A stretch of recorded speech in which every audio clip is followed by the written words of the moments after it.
on periodontal regeneration and reconstructive surgery. So this is a quite vast topic, so I'll be uploading it in parts. So first let's see what is the two main goals of periodontal therapy. First one is to arrest the periodontal disease progression and to regenerate the structures which is lost to disease wherever it is appropriate. A periodontitis affected tooth. So here if you see there is plaque accumulation and calculus formation which is causing an inflammatory response, and in response to it there will be a host response, and there is destruction of tooth supporting structures. So here if you see our main goal of our periodontal therapy is to stop this disease progression and to regenerate the structures which is lost to disease wherever it is appropriate. So we have discussed about certain conventional surgical techniques like open flap debridement and resective osseous surgery. So in all these procedures, basically we are getting access to the root surface and we are getting access to the bone. So in relation to the root surface, we will try to remove the plaque, calculus and the softened cementum, and the osseous structures will be corrected back, and we'll get a good periodontal form and architecture, thereby reducing the pockets and the gingival inflammation. So all these are basically satisfying our first goal, but it has a very limited potential in relation to regenerating the structures which is lost to disease wherever it is appropriate, and hence the periodontal regeneration and reconstructive therapy evolved. Okay. Now let's see the healing after periodontal therapy. That is, your periodontal defect would heal either via regeneration or repair.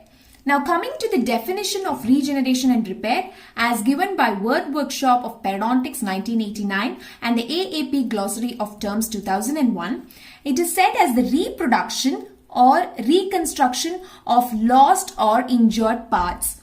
Okay, here the same thing, this is a periodontitis affected tooth, and here if you see, these are the structures which is lost to disease.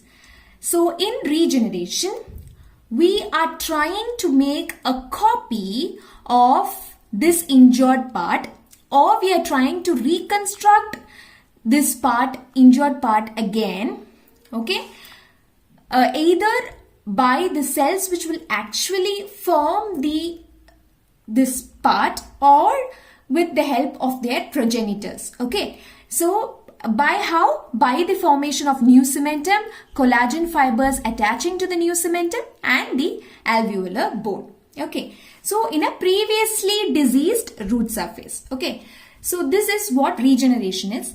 In regeneration, basically we are trying to attempt and restore the full architecture and function of the injured part. So this is the normal periodontium, and this is the after the periodontitis affected tooth. So now when you're trying to regenerate, you are getting the whole architecture back. So once you get the architecture back, the function will also be restored back. Okay. So now coming to what do you mean by repair? See, repair basically is also a type of healing, okay? But this does not restore our architecture and function completely. Okay, see, here if you see, this is the same thing, a periodontitis affected tooth. And here, this is an example of repair. Here if you see, it is healed, okay, this area is healed, but it healed by the help of long junctional epithelium. So you just have an epithelial attachment to the root surface. Yes, there is no gain in clinical attachment, the gingival attachment. So here it is not the same as your the injured part. How it is healed is not the same. The architecture is not the same as the injured part, but this area has healed by a connective tissue attachment. Okay, so to be just little bit clear, so this is your normal periodontium, and let's see, this is just imagine that this tooth has been affected by periodontitis, and this is how it will heal by regeneration. This is how it is completely restoring the architecture and function. Whereas in repair, It is healing by a connective tissue attachment, but not by restoring the complete architecture and function. Now let's see what you mean by new attachment and reattachment. Okay. See, this is a periodontitis affected tooth, okay, and this root surface is like there is pocket depth, and this root surface is completely denuded by disease. And if there is a reunion of connective tissue to this place, okay, this root surface which is previously denuded by disease, okay, then you call it as new attachment with the help of a new cementum formation and collagen fibrils inserting into the new cementum. Okay, so this is what you call as new attachment. By reattachment, see, reattachment meaning reunion of connective tissue with a healthy root surface. So a healthy root surface meaning this reattachment can happen when in case of a trauma, or you are doing a supracrestal fibrotomy, or for a restoration you're doing some surgical techniques to reposition the gingiva. So all this, when you do a normal surgical detachment of a flap, okay, and you basically leave it to heal back again, there will be reattachment. Okay, so in this you will not have any new cementum formation. Okay, so just one thing you have to remember about new attachment and reattachment is new attachment meaning reunion of connective tissue with a tooth surface which is previously denuded by disease. But reattachment meaning reunion of connective tissue with a healthy root surface. And here you will have new cementum formation with collagen fibrils inserting into the new cementum. But here you will not have any new cementum formation. Now coming to possible healing patterns for a periodontal wound. See, the periodontal wound healing, how it would heal, the patterns basically will depend on 4 cell types which will predominate the wound site. Okay, these are the 4 cell types. One is your epithelial cells, then connective tissue, and cells from the bone, and cells from the periodontal ligament.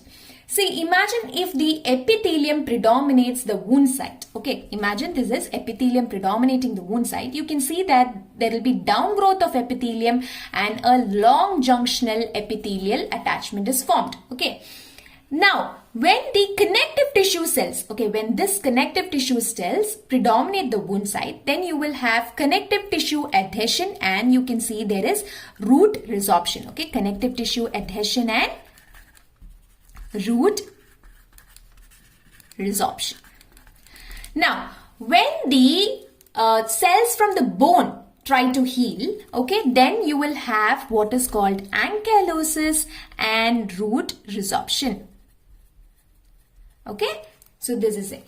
Then, when the cells from the periodontal ligament and the perivascular cells from the bone predominate the wound site, that is when you will have the periodontal regeneration.